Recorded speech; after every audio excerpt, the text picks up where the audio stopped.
साथ ही इस वीडियो को ज़्यादा से ज़्यादा लाइक करें, कमेंट करें, शेयर करें और चैनल को सब्सक्राइब करना ना भूलें। सभी राष्ट्र प्रेमी भाई बहनों को नमस्ते। साथियों, आशा करते हैं इस कोरोना के काल में आप और आपका पूरा परिवार स्वस्थ होगा। लेकिन इन भावनाओं के बावजूद भी आज पूरे देश में कहीं ना कहीं कोरोना के नाम पर जिस तरह की बातें चल रही हैं और जिस तरह का जोखिम लोग उठा रहे हैं, उससे किस प्रकार से हम सावधान रहें ताकि कोरोना जो आज गांव-गांव में बढ़ता जा रहा है उसका सिलसिला रुके। इसी बात के ऊपर चर्चा करने के लिए आज हमारे साथ उपस्थित हैं प्रसिद्ध डॉक्टर और PGIMS में पूर्व ऑर्थो के अध्यक्ष रहे, ऑर्थो विभाग के अध्यक्ष रहे डॉक्टर NK मग्गू जी। वो हमारे बीच में उपस्थित हैं। डॉक्टर साहब, आपका स्वागत है। धन्यवाद स्वामी जी। आजकल मैं मैक्स साकेत दिल्ली में कार्यरत हूँ जी, लेकिन कोरोना काल में मैंने अपना एक क्लिनिक भी बनाया है जिसका नाम है Maggu bone and joint clinic Hooda complex में। और मैं सौभाग्यशाली हूँ कि आज आपके बीच प्रस्तुत हूँ कुछ चर्चा करने के लिए कि क्या हम कर सकते हैं गाँवों में जी, कोरोना से बचने के लिए। ये बहुत ही एक महत्वपूर्ण इशू है आज के दिन, क्योंकि कोरोना गाँव में घुस चुका है। डॉक्टर साहब न सिर्फ उनका एक कई डॉक्टर हैं वो पेशे से, पर उसके अलावा भी वो एक सामाजिक चिंतक हैं। धार्मिक क्षेत्र में भी उनकी अपनी अच्छी पकड़ है। तो इन तीनों परिप्रेक्ष्य में किस प्रकार से हम कोरोना से बच सकते हैं, इसी संदर्भ में डॉक्टर साहब से हम जी, मैं एक डॉक्टर हूँ जी, और मेरा पेशा मेरा धर्म डॉक्टर है जी। ना मैंने किसी रोगी से उसका धर्म पूछना है, बिल्कुल, ना मैंने जाति पूछनी है जी, ना मैंने उसका कर्म पूछना है। मैंने तो उसके रोग के बारे में जानकारी प्राप्त करनी है, उसका इलाज कैसे करना है और रोकथाम कैसे करनी है। बिल्कुल, यही मेरा धर्म है। स्वामी दयानंद जी ने कहा था ना कि इस समाज का संसार का उपकार करना हम सबका मुख्य उद्देश्य है, अर्थात शारीरिक, आत्मिक एवं सामाजिक उन्नति करना। जी, बिल्कुल। तो मैं शरीर से संबंधित हूँ एक डॉक्टर के नाते और मैं चाहता हूँ कि मैं लोगों को मिलूँ, उनके द्वार पर जाके, उनके घर पे जाके और उन्हें कहूँ कि कोरोना के क्या लक्षण हैं जी, जी, और हम क्या ऐसे साधनों का उपयोग कर सकते हैं जिससे हम इस बीमारी से जो एक महामारी का रूप ले चुकी है उससे बचें। इसलिए मैं आपके बीच आया और मैं बड़ा सौभाग्यशाली हूँ कि मैं बजाय कि इसके एक एक व्यक्ति को मिलूँ, तो आपका यह निर्णय बहुत ही अच्छा निर्णय रहा कि मैं एक वीडियो कॉन्फ्रेंस करूँ आपके साथ बैठ के। जी, जी। और मेरा जो संदेश है कि हर व्यक्ति के घर पे पहुँचे। डॉक्टर साहब,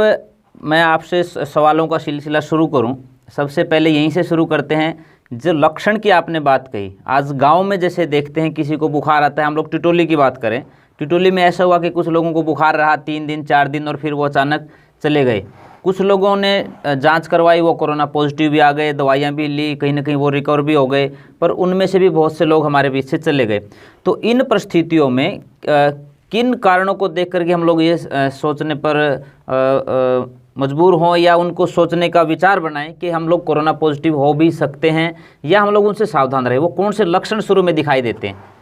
मैं लक्षण की बात तो आपसे अवश्य करूंगा। इससे पहले मैं आपको ये बताना चाहूँगा कि कोरोना एक किस्म का वायरस है। जी, जी। ये नासिका के माध्यम से प्रवेश करता है, ये गले में जाके रहता है, जिसको हम फेरेंक्स कहते हैं, थ्रोट कहते हैं, फेरेंक्स कहते हैं।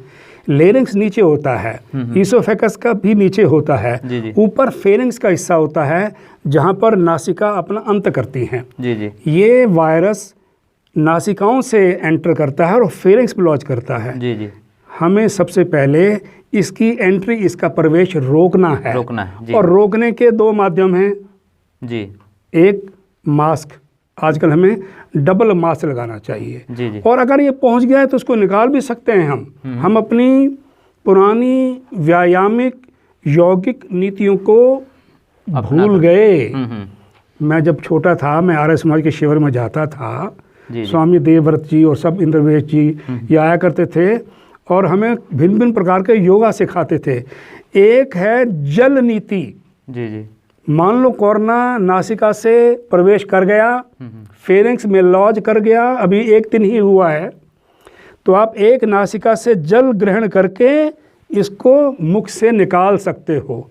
इस क्रिया को अगर आप 3, 4, 5 बार करें ऑल्टरनेटिवली, पहले दाएं से, फिर दाएं से, बाएं से, फिर दाएं से, फिर बाएं से, जल ग्रहण करें, नासिका के माध्यम से उसे निकालें, तो जो भी वायरस लॉज हुआ है अभी अभी नया नया जी जी फेरेंक्स में, वो धुल जाएगा और बाहर आ जाएगा। जी जी तो हमने रोकथाम भी की मास्क के माध्यम से और उसका हमने निदान भी किया, उसको निकाल दिया। ये एक बहुत अच्छी नीति है जो कुछ डॉक्टर्स ने पूना में अपने यहाँ की है और इसका प्रचार भी किया है। और मैं ये समझता हूँ कि आपके माध्यम से मैं ये लोगों को बताऊँ कि जल नीति भी एक बड़ी उपयोगी नीति है इससे बचने के लिए, कोरोना महामारी से बचने के लिए। डॉक्टर साहब, मैं बीच में कहना चाहूँगा दर्शक साथियों, आपसे मैं ये निवेदन करूँगा, जैसे जल नीति के बारे में डॉक्टर साहब ने बताया है, तो उसके आजकल छोटे छोटे इंस्ट्रूमेंट्स आए हुए हैं, आप वो इंस्ट्रूमेंट्स लें। हाथ में हो सकता है थोड़ा पानी आए, उसमें एक लगभग 50 ग्राम से ज़्यादा का पानी आता है एक इंस्ट्रूमेंट में, उसको एक बार दाईं नासिका से एक बार बाईं नासिका से, आपको नाक से भी निकाल सकते हैं और नाक से मुंह से भी निकाल सकते हैं। ये जो जलनेति की प्रक्रिया है, कभी विशेष एपिसोड हम लोग उसको स्पेशल ट्रेनिंग के लिए भी लेकर के आएंगे। नहीं तो डॉक्टर प्रवीण जी हैं, उन्होंने भी जलनेति के बारे में काफ़ी कुछ जो है यूट्यूब के ऊपर डाला हुआ है, वो लिंक हम आपको नीचे देंगे, आप वो भी सीख सकते हैं। नहीं तो दोबारा डॉक्टर साहब को हम लोग लेकर के आएंगे या कभी किसी एपिसोड में हम लोग उसको दिखाएंगे। जी, आपने बहुत अच्छी बात की कि इसके इंस्ट्रूमेंट्स हैं। मैं कहता हूँ इंस्ट्रूमेंट भी गांव तक कैसे पहुंचेगा? हाँ, आपकी हथेली है ना आपके पास, बिल्कुल। इस हथेली में जल लीजिए और नासिका से इसका ग्रहण करिए और मुख से निकाल दीजिए। जी, ठीक है। दूसरी हथेली लीजिए, इसमें जल लीजिए, नासिका से ग्रहण करिए जैसे हम लेते हैं और उसको मुख से निकाल दीजिए। ये 4-5 बार करिएगा आप, किसी इंस्ट्रूमेंट्स की आवश्यकता नहीं है, ये बायोलॉजिकल आपका अपना हाथ जो है ये इंस्ट्रूमेंट है। ठीक है, ठीक है डॉक्टर साहब। तो डॉक्टर साहब ने एक बात बताई है कि किस तरह से, तो ये इसका सबसे ज़्यादा जो बड़ा मेजर जो साधन है जो आपको इफेक्ट कर सकता है, वो आपकी नासिका के माध्यम से या मुंह के माध्यम से, वो आपको कहीं ना कहीं अंदर जाने के लिए, वो अंदर जाता है तो वो आपको प्रभावित करता है। अगर अंदर जाता है और प्रभावित होते हैं तो तुरंत आप क्या कार्रवाई करें, वो डॉक्टर साहब ने आपको बताया। बल्कि मैं तो ये भी निवेदन करूंगा, यदि आप कोरोना पॉजिटिव नहीं है तो भी इन चीज़ों का प्रयोग करें ताकि आप लोग बचे रहें। ये बहुत अच्छा एक प्रिवेंटिव मेथड है। आपने ठीक कहा स्वामी जी कि कोरोना नहीं भी है तो भी हम लोग दरअसल इसका फ़ायदा यही है कि कोरोना से बचने के लिए हम प्रतिदिन जल नीति करें, प्रतिदिन हम इसे करें। तो डॉक्टर साहब इसके अलावा क्या करें हम लोग? इसके अलावा आप सोशल डिस्टेंसिंग है, जी जी, ये ड्रॉपलेट से आता है, तो कम से कम 6 फुट की दूरी मेंटेन करें दो व्यक्तियों के बीच में, मास्क लगाएं, सोशल डिस्टेंसिंग करें और हाथों को बार बार जब भी आप कहीं से टच करते हो तो उसको सैनिटाइज करें। साबुन से भी कर सकते हैं और या आप स्पिरिट से, अल्कोहल से भी कर सकते हो, सैनिटाइजर से। लेकिन वॉश करना साबुन से भी बहुत उपयुक्त है, 2 मिनट के लिए हथेलियों के ऊपर तक से। जी जी, तो हाथों को ठीक ठाक से साफ रखें, साबुन से या सैनिटाइजर से जो है उनको सैनिटाइज करते रहें। ये डॉक्टर साहब ने थोड़े से संकेत बताए हैं, डिस्टेंसिंग का प्रयोग भी करें। और मैं खास करके डॉक्टर साहब एक निवेदन और आपसे करना चाहूँगा, कुछ उन लोगों का भी मार्गदर्शन हो अभी भी, हालांकि गांव काफ़ी सावधान हो चुके हैं जैसे जैसे कोरोना गांव में गया है, पर उसके बावजूद भी 2 समस्याएं गांव में देखने को मिलती हैं। नंबर 1, हुक्के के ऊपर कम से कम 10 लोग बैठ करके एक हुक्के को बार बार प्रयोग करते हैं। दूसरा, गांव में ताश खेलने की परंपरा है और ताश खेलते खेलते भी 4 लोग जहां बैठते हैं उनके साथ 10 लोग और खड़े रहते हैं। उन लोगों को क्या सावधानी रखने की जरूरत है आज के time? Gathering is an invitation to corona. जी, आप भीड़ करेंगे तभी तो सरकार ने भी कुछ नियम बनाए हैं कि 11 आदमी से ज़्यादा शादी में नहीं हो। जी, तो भीड़ में नहीं बैठना, गैदरिंग नहीं करनी, जी जी, सोशल डिस्टेंसिंग करनी है। जी जी, अभी मुझे टिटोली में घुसा तो एक व्यक्ति मिला, मैंने कहा आपने मास्क क्यों नहीं लगाया? बोले आप कौन है मुझसे पूछने वाले? आपने अभी कहा कि तंबाकू हुक्का का, मैं कहता हूँ शराब भी इम्यूनिटी को घटाती है, बिल्कुल, और तंबाकू भी इम्यूनिटी को घटाता है। तंबाकू इज मोर डेंजरस, बिल्कुल, विज्ञान के हिसाब से दोनों ही बहुत डेंजरस हैं जी। और मैंने इनसे पूछा टिटोली का रास्ता कहाँ से? क्या मुझे नहीं मालूम, चले जाइए। मैं कहा मास्क लगाइए कि आप जाइए अपना काम करिए। तो मैं अपना काम करने के लिए आया हूँ स्वामी जी टिटोली में। जी जी, चौपाल पर बैठ करके कृपया करके कुछ दिनों के लिए ताश मत खेलिए, जी जी, हुक्के का सेवन मत करिए और शराब का सेवन मत करिए। ये दोनों चीज़ें आपकी इम्यूनिटी को घटा रही हैं, बिल्कुल, आपके इन्फेक्शन को इनवाइट कर रही हैं। आप बैल मुझे मार, जी जी, तो बैल को मत कहिए मुझे मार, बैल को रोकिए, इन्फेक्शन को रोकिए। जैसा आपने बताया आपके साथ हुआ कि आप कौन होते मुझे पूछने वाले, हम लोग भी जैसे ही बहुत गांव में खास करके ये दौर चला और मैं किसी के साथ जिस तरह से कुछ लोग ताश खेल रहे थे तो मैंने उनसे निवेदन किया कि आप, मेरा निवेदन है कि कुछ दिन के लिए इसको बंद कर दीजिए, नहीं तो ये कोरोना जो बहुत तेज़ी के साथ गांव में फैल रहा है, ऐसा ना हो कि आप लोगों को प्रभावित कर ले। तो उन्होंने मेरे को भी कहा कि स्वामी जी, आपका काम है धर्म का प्रचार करना, आप धर्म का प्रचार कीजिए, कोरोना को तो हम लोग देख लेंगे। लेकिन जिस तरह से बड़ी तेज़ी के साथ ये बढ़ा और बहुत से लोगों का लोग जो है वो मृत्यु के ग्रास में चले गए, उनका देहांत हो गया, उसके बाद जब मैं दोबारा उन लोगों से मिला तो मेरी एक बार खड़े होते ही वो दूर से वो समझ गए कि आ गए स्वामी जी। उन्होंने कहा जी ठीक है जी, आज के बाद हम लोग नहीं करेंगे, और बहुत लोगों ने डॉक्टर साहब उसको एक्सेप्ट भी किया, पर एक बड़ी चोट लगने के बाद में। इसलिए मैं आपसे ये कहना चाह रहा हूँ कि लोग ऑब्जेक्ट करेंगे, जी जी, कह भी सकते हैं, अज्ञानता में कहेंगे। मैं कहता हूँ हमने अज्ञानता को भी दूर करना है, जी जी, लोगों को एजुकेट करना है, अवेयरनेस लानी है। तो हम वॉलंटियर्स की टोली बनाएं, जी जी, यंग लोगों की, जी, जो पढ़े लिखे हों, और इन टोलियों को गली गली, मोहल्ले मोहल्ले, घर घर में भेजें कुछ चीज़ें ऑब्जर्व करने के लिए। जी जी, वैसे तो सरकार के भी अपना इंफ्रास्ट्रक्चर है, आंगनवाड़ी वर्कर हैं, जी जी, आशा वर्कर्स हैं, ANMs हैं, प्रोग्राम ऑफिसर्स हैं, पब्लिक वो और भी कई चैनल्स हैं इस लंबे चैनल को पूरा करने के लिए। लेकिन हम वॉलंटियर्स बनाएं। आज के दिन हमने अपने आप को प्रोटेक्ट करना है, जी जी, हमने किसी के सहारे पे नहीं बैठना। जी जी, ये टोलियां जाएंगी, किस घर में बुखार है, और मेजर्स बताएंगी आपने कोरोना से कैसे बचना है। और ये बताना, ये पैनिक नहीं है, ये मर जाएगा 6, 7, 10 दिन में। जी जी, कोरोना कोई कुछ जिंदा रहने वाली चीज़ नहीं है, ये वायरस मर जाएगा। जी जी, 7 दिन में, 10 दिन में, 15 दिन में। ये तो बॉडी रिएक्ट करती है, जी जी, कि जिससे हमारे वेसल्स फेफड़ों में जम जाते हैं, उनका खून जम जाता है और बाद में न्यूमोनाइटिस हो जाता है, और हम उसको ठीक करते हैं। इसलिए हम वॉलंटियर्स बनाएं, घर घर में पहुँचें और उनको कहें भाई मास्क लगाइए, जी जी, और यदि किसी को बुखार है तो हमें बताइए, और फिर उसे बताएं कि आप इसका फर्दर निदान भी कैसे कर सकते हैं और इसको ठीक भी कैसे कर सकते हैं। ये बहुत अहम है, बहुत उपयोगी है। आज के दिन हम कोरोना को वहीं रोकें, जी जी, at the door steps of the village.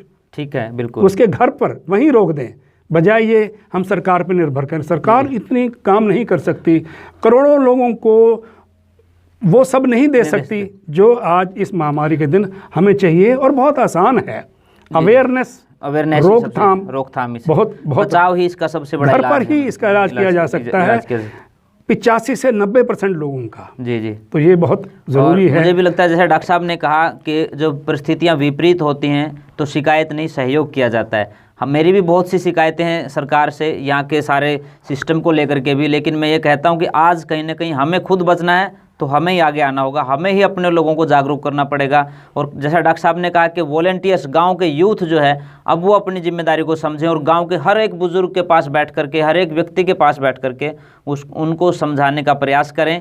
जैसा डॉक्टर साहब ने बताया, मास्क का प्रयोग करें, सोशल डिस्टेंसिंग रखें, हाथों को बार बार साबुन से धोएं या सैनिटाइज करें, और बच करके रहें। जिन लोगों को कोरोना है उनसे थोड़ी सी सिर्फ शारीरिक फिजिकल डिस्टेंस बना करके रखें, मन का डिस्टेंस उनसे ना बनाएं। उससे नाराज मत होइए। हाँ जी, बिल्कुल। यदि वो आपकी बात का बुरा मानता है तो नाराज मत होइए, फिर समय निकालिए और फिर उससे बात करिए कि हम इससे बच सकते हैं, इसका रोकथाम ही इसका इलाज है। डॉक्टर साहब, जिस तरह से ये चैन बनी है और गांव में घुस गया है कोरोना, तो इस समय पर खास करके गांव के जो लोग हैं उनको क्या सावधानियां बरतनी चाहिए कि ये यहीं के यहीं रुक जाए और फिर ये समाप्त होने की तरफ आगे बढ़ जाए? वो मैं आपको बता भी चुका हूँ, लेकिन मैं ये कहना चाहूँगा कि जब ये वायरस पहुँच गया, जी जी, और 5 दिन में 6 दिन में से एंटीबॉडीज बना दी और शरीर ने रिएक्ट किया, तो ये एंटीबॉडीज इसको ख़त्म कर देती हैं वायरस को। जी जी, लेकिन हमारी केमिकल रिएक्शन अब फिर से शुरू होती है बॉडी के अंदर। जी जी, तो यदि हमारा लो ग्रेड बुखार है, जी जी, थोड़ी खांसी है, गला ख़राब है, और ये 5 दिन में ठीक हो जाता तो ये सेटल हो गया। जी जी, यदि आपका श्वास ठीक चलता है और बुखार कुछ मध्यम डिग्री पर 5 दिन बढ़ भी जाता है, जी जी, और गला भी ठीक होने लगता है, तो भी भय की कोई बात नहीं है। कोई बात नहीं। जी। तो आपके जो शुरू के लक्षण हैं वो गले का ख़राब होना है, जी जी, बुखार का आना है, शरीर में थकान का अनुभव होना है, माइल्जिया होना है, मसल्स में, सारे में, पिंडलियों में दर्द का होना है। जी जी, कई लोगों में उल्टियाँ आ जाती हैं, दस्त लग जाना, जी जी, या कमर में दर्द हो जाना, जी, तो ये इसके और लक्षण है। तो यदि ये लक्षण आते हैं, और हर व्यक्ति को पता होना चाहिए कि इस महामारी के दौरान बुखार का मतलब आपको कोरोना है, जी जी, अब इसको लेकर चलिए, जी जी, टेस्ट नेगेटिव हो या पॉजिटिव हो, जी जी तो भी लेके चलिए कि आपको कोरोना है या हो सकता है या है। जी। अब समझिए ये है। अब आगे अगर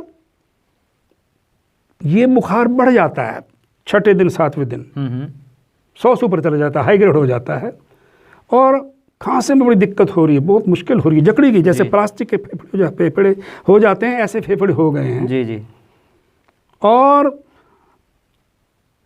ये 2 लक्षण मैं कहूँगा बहुत अहम है, बहुत इम्पॉर्टेंट है।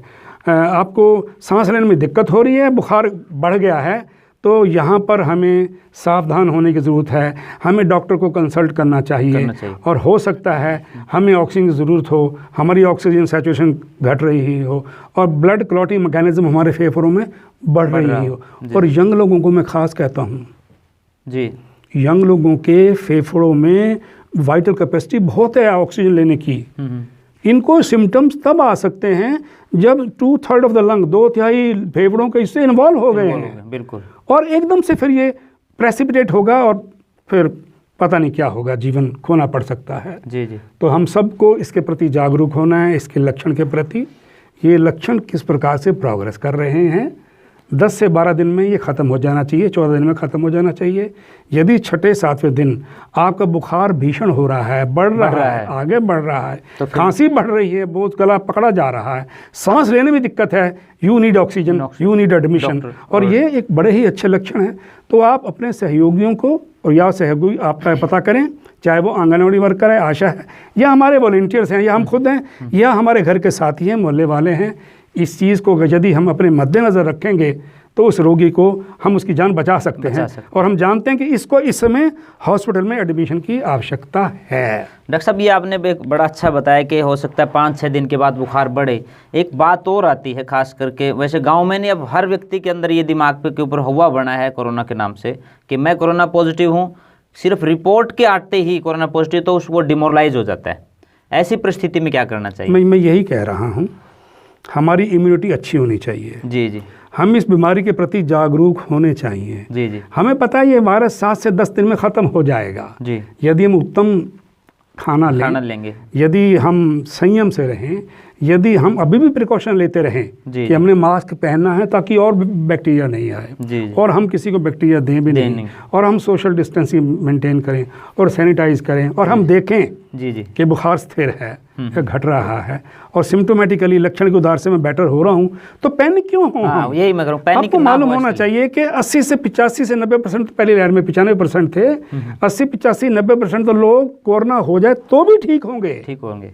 अच्छा जी, तो भी ठीक होंगे। हमारा जीवन की जो रक्षा प्रणाली है, जिसे हम इम्यूनिटी कहते हैं, जिसे हम एंटीबॉडीज फॉर्मेशन सिस्टम कहते हैं, या और भी जो कुछ भी है, वो इसे मार भगाएगा। केवल वो लोगों को ज़्यादा खतरा है जो डायबिटिक हैं, वो लोग जिनको कैंसर है, वो लोग जो स्टीरॉइड्स खा रहे हैं या ले लेते हैं। किसी भी व्यक्ति को सिवाय पैरासीटामोल के या विटामिन सी वगैरह का छोड़ करके घर पर कोई दवाई नहीं लेनी चाहिए जी। तो जो स्टीरॉयड ले रहे हैं, जो डायबिटिक हैं, वो खतरे में उनके लिए ज़्यादा है, तो उनको और केयर की ज़रूरत है। जी जी जी, मैं आपको और सब नौजवानों को, सब मेरे गांव के साथियों को, भाइयों बहनों को, बुज़ुर्गों को आपके माध्यम से बताना चाहूँगा। तो डॉक्टर साहब ने बहुत सीधा सीधा संकेत किया है कि स्टेरॉइड की तरफ आपको बहुत जल्दी से नहीं भागना है, आपको बिल्कुल ही नहीं भागना है। डॉक्टर देंगे, डॉक्टर की देखरेख में। जैसे डॉक्टर साहब ने कहा कि 5-6 दिन के बाद अगर आपको लगता है कि आपका ऑक्सीजन लेवल कम हो रहा है, सांस लेने में दिक्कत आ रही है, बुखार आपका तेज़ी से बढ़ रहा है, तो बिल्कुल निसंकोच तुरंत आप डॉक्टर की शरण में जाइए और वहाँ से आप आगे का ट्रीटमेंट चलाइए।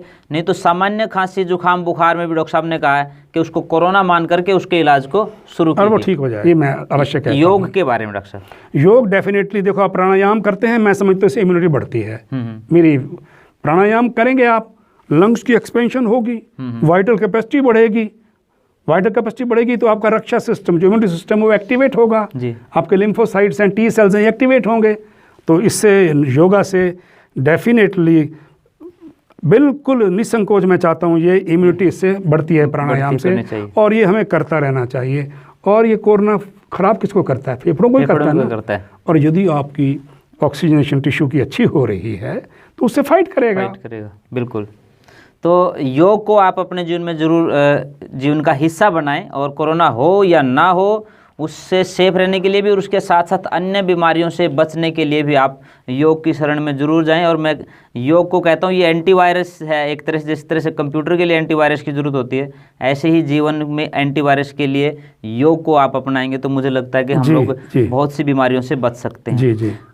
कोरोना किस प्रकार से उसके लक्षण होते हैं, क्या उसका निदान होता है और किस प्रकार से उसका सामाजिक प्रभाव होता है, किस प्रकार से हम बच सकते हैं, इन सारी बातों के ऊपर डॉक्टर साहब ने चर्चा की। डॉक्टर साहब, आपका एक संदेश हम अंत में चाहेंगे, खास करके यूथ के लिए, कि उनकी क्या जिम्मेदारी हो इस पूरे माहौल में, जब चारों तरफ एक तरह से हाहाकार का माहौल है, युवा क्या भूमिका निभाए कि वो अपने गांव को इस दौर से एक बिल्कुल सुरक्षित निकाल करके ले जाए। कोरोना एक महामारी का रूप ले चुका है, लेकिन पैनिक होने की आवश्यकता बिल्कुल नहीं है जी। जिस व्यक्ति को कोरोना का इन्फेक्शन आया है या उससे ग्रस्त है, 90% लोग तो अपनी इम्यूनिटी से ही इससे लड़ पड़ेंगे और ठीक हो जाएंगे। जी जी। जो व्यक्ति डायबिटिक हैं, जो व्यक्ति कैंसर हैं, जो व्यक्ति स्टीरॉयड पे ले रहे हैं, उनकी रोग बढ़ने का खतरा है, लेकिन रोकथाम बहुत आवश्यक है। यदि कोरोना से लड़ना है तो इसे रोकिए, अपने परिवार वालों लोगों पर नज़र रखिए, पड़ोसी पर नज़र रखिए कि कोई ज़्यादा खांस रहा है, उसे बुखार तो नहीं हो रहा या घर से नहीं निकल रहा, वो फैलाने का, रोग को फैलाने का एक कारण बन सकता है। हम जागरूक रहें एक दूसरे के प्रति, समाज के प्रति, देश के प्रति, इसको रोक कर ही हम जीत सकते हैं, ये याद रहे। इसको रोकना है हमको, क्योंकि अब ये गांव में फैल चुका है जी जी। और पहले शहर तक सीमित था, इसलिए हमारी जिम्मेवारी और अधिक हो जाती है कि इसका अंत हो और होगा, और विजय हमारी होगी, मेरा विश्वास है। डॉक्टर साहब ने कहा कि विजय हमारी होगी। हमें इतना ही सावधानी बरतनी है कि रोग फैलने के बाद रोकना वो बहुत मुश्किल होता है। रोग ना फैले ऐसे उन साधनों का, उन माध्यमों का प्रयोग किया जाए ताकि गांव में किसी प्रकार से भी कोरोना अब आगे घुसने न पाए। युवा साथियों, जैसा डॉक्टर साहब ने आपको संकेत किया, आशा करता हूं आप उसके ऊपर अमल करेंगे और इस कोरोना महामारी के दौर में आप अपने गांव को सुरक्षित निकाल करके एक डबल मास्क लगाएं, सोशल डिस्टेंसिंग करें, हाथ को बार बार धोएं, हाथ को बार बार नाक और मुंह को टच नहीं करें, समाज में एक दूसरे के प्रति जागरूक रहें। बुखार किसी को होता है तो उसको इंटीमेशन करें, उसको कहें जांच करवाए, और वैक्सीनेशन बहुत ज़रूरी है। जहाँ तक हो सकता है वैक्सीनेशन ही इसका एक अंतिम इलाज है जो एंटीबॉडीज़ आपके शरीर में देता है और आप इसका निदान कर पाएंगे। तो वैक्सीन के बारे में एक स्पेशल एपिसोड डॉक्टर साहब के साथ करेंगे। आज के लिए इतना ही, धन्यवाद, नमस्ते। नमस्ते। बालों की समस्या से क्यों हो परेशान? बच्चा खाए या जवान, सबका इलाज होगा एक समान। सिर दर्द और कब्ज होंगे 3 दिन में छूमंतर, न जादू न टोना, है केवल आयुर्वेदिक तंत्र। नाड़ी वैद्य हूं मैं, आयुर्वेद का कमाल देखना। ला इलाज हो कोई भी बीमारी, जड़ से होगा उसका इलाज देखना। कमजोरों के लिए बना दिया है ऐसा रसायन, खाकर उसको जीवन का आनंद देखना। YouTube पर जाकर सब्सक्राइब कीजिए नाड़ी वैद्य का क्लब।